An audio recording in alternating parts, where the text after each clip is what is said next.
수강생 여러분 안녕하세요. 이번 시간은 세계의 경제개발계획 수립 현황에 대해 살펴보겠습니다.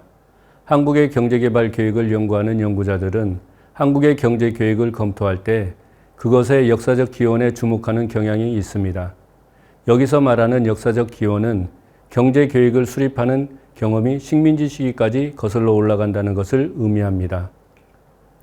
물론 경제계획을 수립한 국내적 경험의 축적은 중요하지만 경제계획의 수립 현황을 국제적 차원에서 살펴보는 것도 경제개발계획의 역할을 이해하는 데 기여할 것이라고 생각합니다.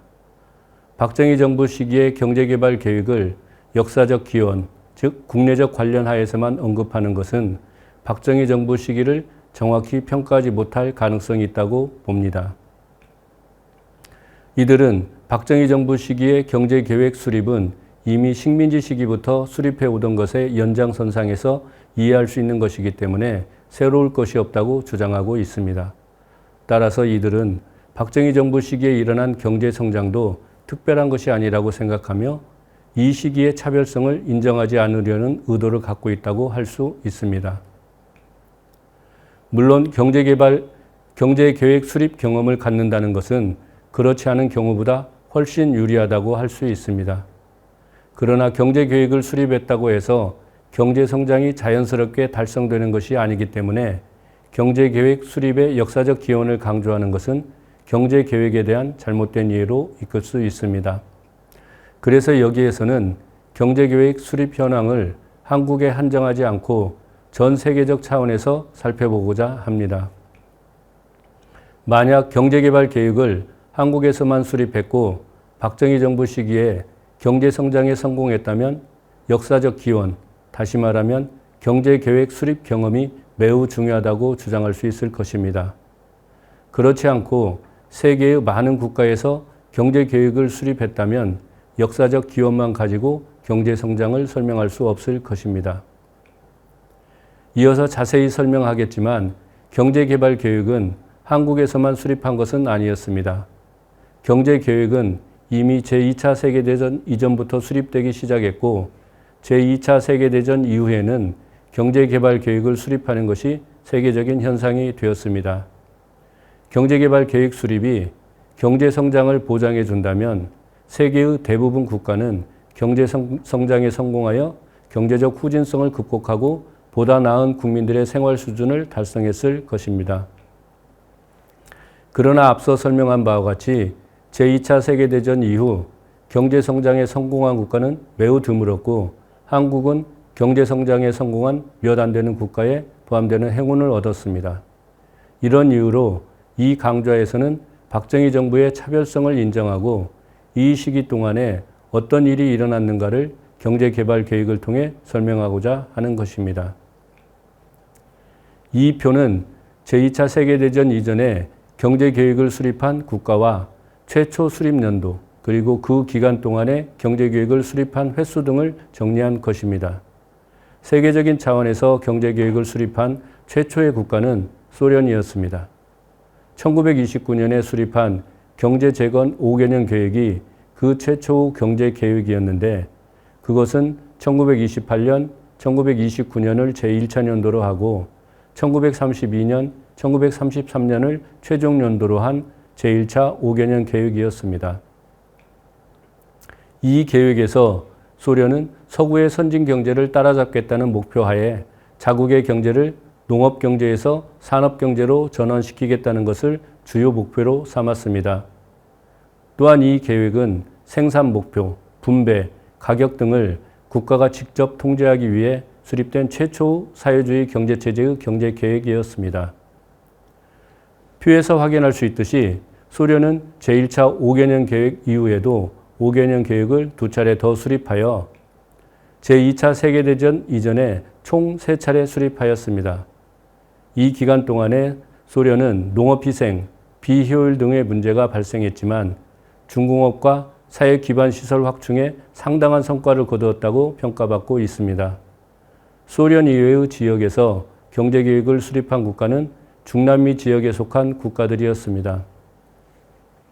멕시코의 경우 1935년에 토지개혁, 산업화와 주요 산업의 국유화 등을 주요 목표로 하는 6개년 계획을 수립하였고 1939년에 또 한 차례 6개년 계획을 수립했다고 알려져 있습니다.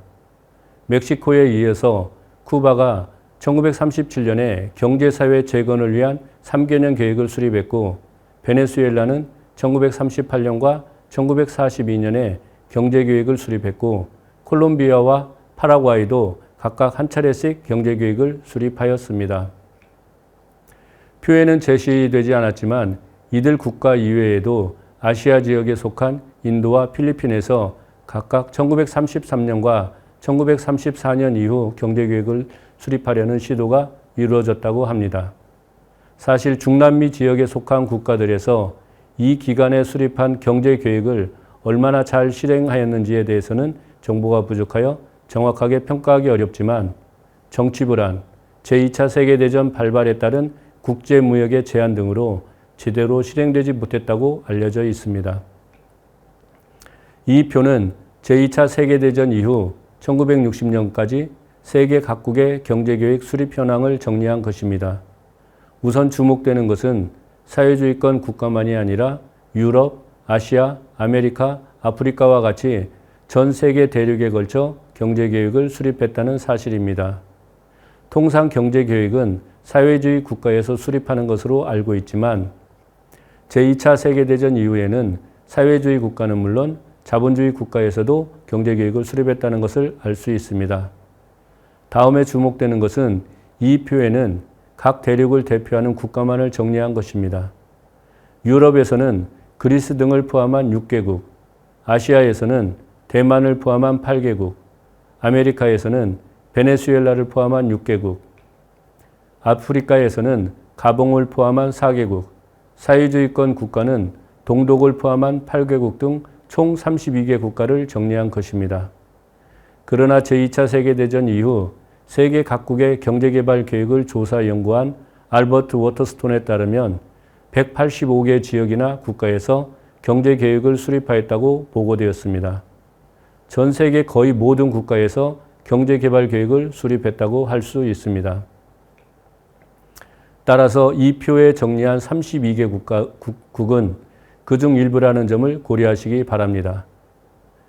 이 표는 제2차 세계대전 이후 1960년까지 유럽 대륙에 포함되는 국가들의 경제계획 수립 현황을 정리한 것입니다. 유럽 대륙에서 가장 주목되는 국가는 프랑스입니다. 프랑스는 제2차 대전으로 경제가 심각히 파괴되었기 때문에 전쟁 직후에 파괴된 경제를 복구해야 했고 아울러 경제 성장을 위해 새로운 산업들을 육성해야 했습니다. 이런 배경 위에서 1946년에 모네 계획으로 알려진 제1차 근대화와 투자 계획을 수립했습니다. 이 계획은 1947년을 제1차 연도로 하고 1952년을 최종 연도로 한 6개년 계획이었습니다. 이 계획에는 제2차 대전으로 파괴된 경제를 재건설하고 석유화학, 전자 및 항공 우주 산업을 육성하는 등의 정책이 포함되었습니다. 프랑스는 그 이후에도 두 차례 더 경제계획을 수립하였는데 이 계획을 통해 전쟁의 폐허로부터 빠르게 벗어나고 프랑스 경제가 신속히 세계 경제의 중심으로 복귀하는 데 상당한 기여를 했다고 평가되고 있습니다. 표에서 확인할 수 있듯이 이 기간에 그리스, 네덜란드, 노르웨이는 세 차례의 경제계획을 수립했고 스웨덴, 이탈리아는 이 기간 동안에 한 차례의 경제계획을 수립하였습니다. 이와 같이 유럽 대륙 국가들이 경제계획을 수립한 이유는 크게 두 가지였습니다. 우선 제2차 세계대전으로 파괴된 경제와 사회를 재건하고 국민들의 생활 수준을 향상시킬 필요가 있었기 때문입니다. 다른 하나로 1948년에 마샬 플랜에 의해 제공된 무상원조 및 유상차관은 유럽 대륙 국가에서 경제계획 수립을 촉진한 또 다른 배경이 되었다고 할 수 있습니다. 이 표는 아시아 대륙에 속해 있는 국가들의 경제계획 수립 현황을 정리한 것입니다. 아시아 대륙에 포함된 국가 중에서 제2차 세계대전 이후 가장 먼저 경제계획을 수립한 국가는 필리핀이었습니다. 1947년에 제안한 필리핀 산업 부흥과 발전을 위한 프로그램은 필리핀 정부가 기술 원조와 경제 원조를 제공했던 미국과 협력하여 수립한 5개년 계획이었습니다. 그 이후에도 필리핀에서는 미국에서 제공한 원조를 토대로 경제계획을 다수 수립하였습니다. 앞서 지적한 바와 같이 필리핀과 함께 인도는 제2차 세계대전 이전에도 경제계획을 수립하려는 시도를 하였습니다. 따라서 인도도 제2차 세계대전 이후에 경제계획을 체계적으로 수립한 국가에 해당합니다. 인도는 영연방 7개국으로 구성된 콜롬보 계획의 일환으로 1950년에 7개년 개발 계획을 프로그램을 수립했고 1952년에는 제1차 5개년 계획을, 1956년에는 제2차 5개년 계획, 1960년에는 제3차 5개년 계획을 수립하여 자본주의 국가들만을 고려할 때 이 기간 동안에 가장 체계적으로 경제 계획을 수립한 국가에 해당했다고 할 수 있습니다. 제2차 세계대전의 패전국이었던 일본 역시 전쟁으로 파괴된 시설과 부족한 자원을 효율적으로 이용하기 위해 경제계획을 수립하였습니다. 최초의 계획은 1955년에 수립된 경제자립 5개년 계획이었습니다.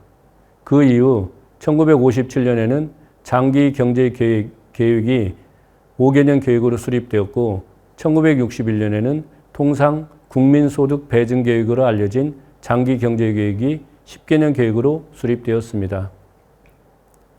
대만도 체계적으로 경제계획을 수립한 국가 중에 하나였습니다.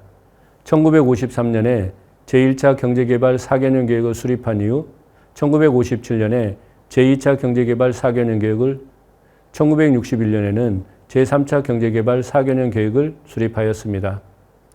이들 국가 이외에도 이 기간 동안에 말레이시아, 인도네시아, 태국 등에서 경제계획을 수립하였습니다.